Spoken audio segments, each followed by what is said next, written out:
Hey guys, it's Angela. I have a bit of a different project here, and this is the first time I've done a big-ish project with resin, and I am, spoiler alert, in love with how this came out in the end. So I want to share the process of it. This is a cup turner that I got on Amazon for 15 bucks. That's my cup of resin. This is sped up just times 2. So the cup turner is running a little bit less than that. And this is just a couple, clips of me mixing up my resin. There are a million videos about mixing up resin. This is Mixedmediagirl resin. She just launched her resin, I want to say maybe a month, maybe 2 months ago. And of course I pounced on it because I pretty much buy anything Mixedmediagirl sells. In fact, I sent her a little clip of me doing these little lampshades, which is what is on the cup turner, and made a joke that I look forward to funding her daughter's college fund in 2022. So, anywho, yes, this is a lampshade. So what I back up. I have this lamp, and it's really cool, except that without any kind of shade on it, the lights were so bright. And so I bought these glass shades off of Amazon, and I thought, I'm going to treat this like a vase, and I'm going to mix up some resin. I'm going to put some pigments in it. I'm going to use some alcohol ink, and I'm going to create some lampshades. Now, luckily, this came in a pack of 4. So I was able to test one out, and it worked out well. Some of the footage that you're seeing here is actually the first one I did, which actually ended up being one that I took off the cup turner far too early. Gravity took over, and I ended up not liking how it turned out at all. I also ended up using a little bit too much alcohol ink, so it came out just very translucent and didn't really have any pattern to it, so I didn't like it. So I'm just kind of showing you some of the pigments I'm using. So I used this little piggy pigment in Sapphire. I also had just bought some random pigments, again, off of Amazon. Pearlescent white was one of them. And in this first one, I ended up using like a cerulean blue, but I ended up using the other, this little piggy pigment, which I believe is Lakeside. I ended up using that. And then this is the alcohol ink that I have, which I believe is Indian blue. And then I had a frosty white that I also mixed in. So I'm just mixing some of the pigments in with some of the resin. I also left some of the resin clear. And I'm going to switch probably to footage of the ones that actually turned out well, so you can kind of see the whole process of how I did this. So real quick, this is what I actually ended up using for this. So like I said, the two, this little piggy pigments, which is Sapphire and Lakeside, 2 random pigments, Galaxy Black and a Frosted White, and alcohol ink. So some of this footage, I'm sorry, is going to be a little, you're going to see my hand more than you're going to see anything, but so I'm starting with just the clear resin and just kind of zigzagging it. I just got basically a clean coat of everything on there first. As I progressively did these, I found just putting a clear coat on and sort of cleaning off some of the excess as I was doing it. I did end up probably wasting more resin than I needed to. Still kind of learning. I was really winging the whole calculation of how much I needed, but this is just me kind of spreading it out. There are a lot of bubbles in it right now, as you can see, but I do attack this thing like a mother with the heat gun, and it is going to look like a hot mess express for it looks really pretty. So promise you that it does look much better in the end. This, like I said, is probably one of the things that I am like most proud of, and I usually don't say that about things that I do. Like I like the stuff I do. I do art mostly for fun, but rarely am I ever like super duper proud of my stuff. But yeah, these I'm so proud of them. I'm just so proud that like I got all three to come out looking pretty darn close to one another, I guess. That's I think my biggest accomplishment. But anyway, I digress. So here I am just taking off some of the excess. So I guess I did get some footage of that.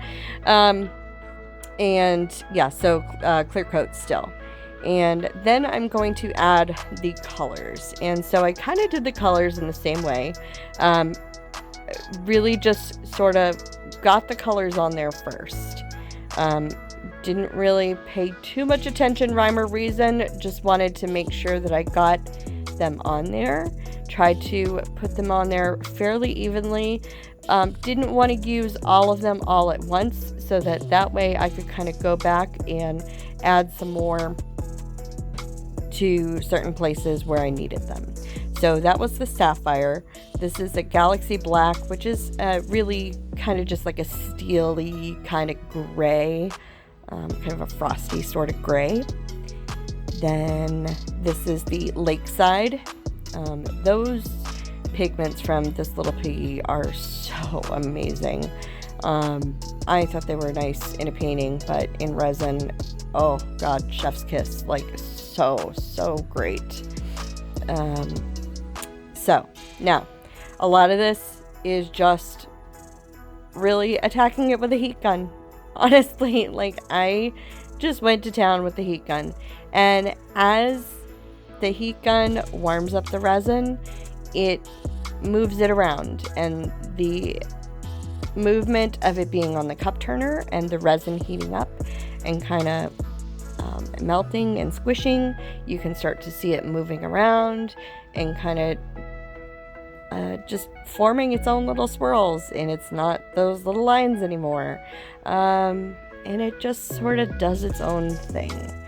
And it also kind of gets some of the excess resin off of the piece, which was kind of an added bonus. So here I'm adding some of the white, which I hadn't done yet. I didn't want to go too close to the top, which is why I sort of taped off the top there, because the light bulbs are, way up at the top, and that's also where the connection to the lamp was, so you weren't really going to see it anyway, and I just didn't really want to get resin on that spongy part, so that's why there's painter's tape there. So just kind of re-adding some colors just to give it some more of a look.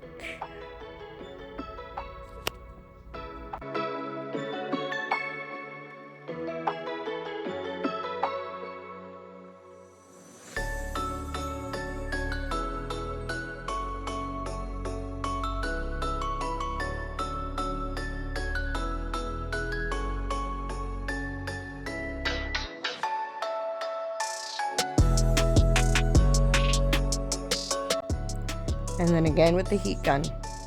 A lot of this is just going to be like the same. So add some colors, attack it with the heat gun. I was tossing the heat gun on high because partially I have no patience.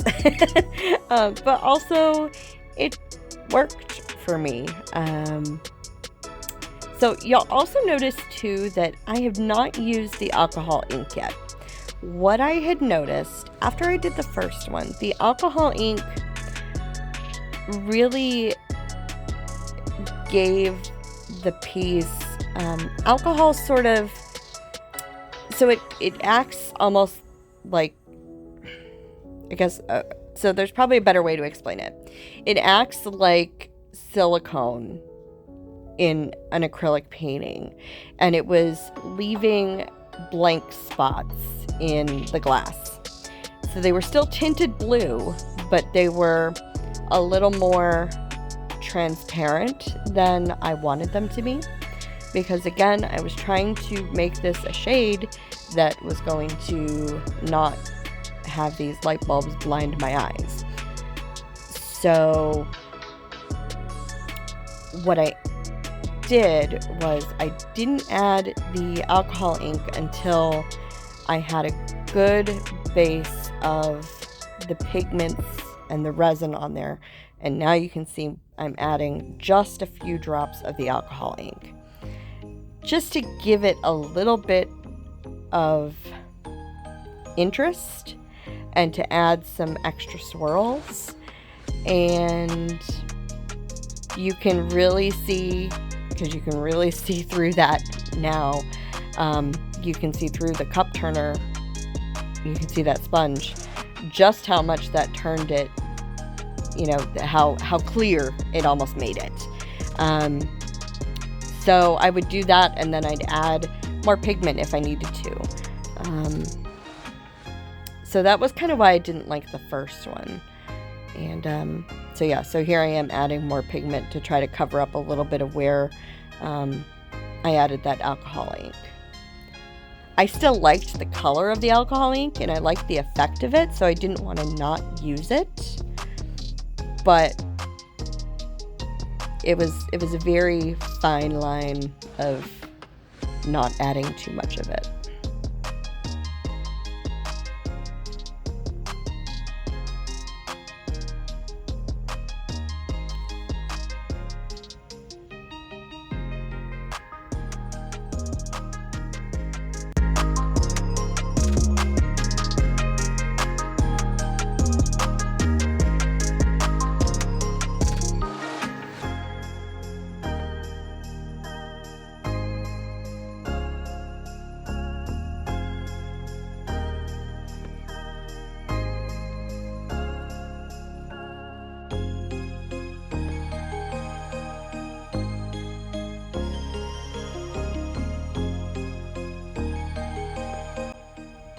So then I saw that giant glob of resin still sitting on the bottom that had fallen off of the glass, and I was like, well, I've got these little blocks of wood.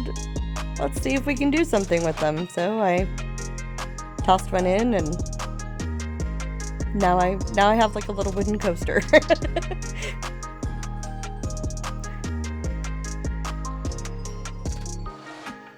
Making something out of the excess. I did have silicone mats under these that I probably should have just caught the resin on, but I wasn't sure. And I also was just I was kind of impatient with it.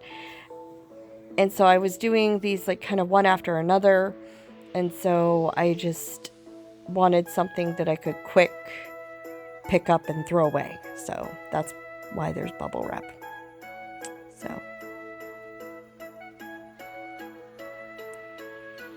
I ended up adding some of that lakeside to that coaster, and now I think I'm heat gunning it. So that's what you're missing off camera at this point, but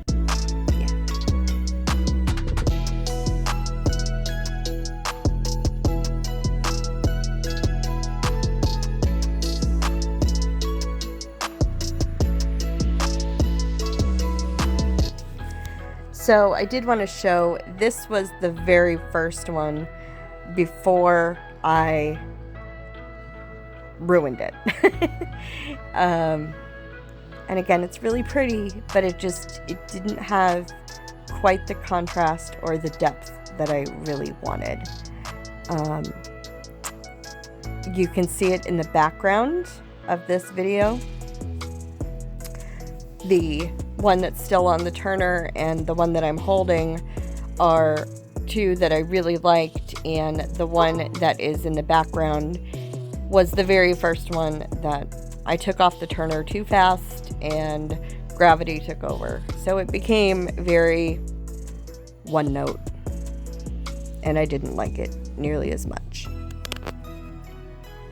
But these two, I liked them.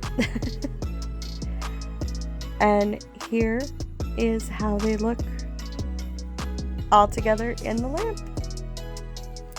Each one is just a smidgen different from one another, but yet they complement each other so well, and they are just enough to still allow a lot of light through and not completely blind me like the other shades that had absolutely no shade whatsoever.